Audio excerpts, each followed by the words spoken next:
ma arvan, et see oli üks neid koolitusi, mis pani meid kõiki, kes me igapäevaselt neid otsuseid peame tegema, paremini üksteist hindama ja tegelikult ka nägema, mida erinevad inimesed meist hindavad või mida nad näevad. Üks tõsine juht peab nendesse teemadesse sisse vaatama ennekõike sellepärast, et me kogu aeg räägime, kuidas tipus on üksildane olla.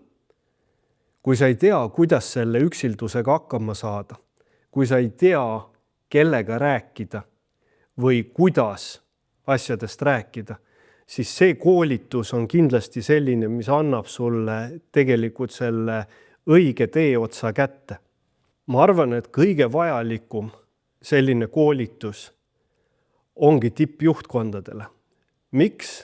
Sellepärast, et me käime aeg-ajalt väljas koos õlut joomas, me teeme aeg-ajalt spordipäevi, aga kui palju me tegelikult leiame aega päriselt nende inimestega korraks koos olla, kellega me peame neid otsuseid koos tegema, kellest sõltub organisatsiooni käekäik, kellest sõltub inimeste heaolu ja käekäik ja milline on nende otsuste kvaliteet, mida me teeme.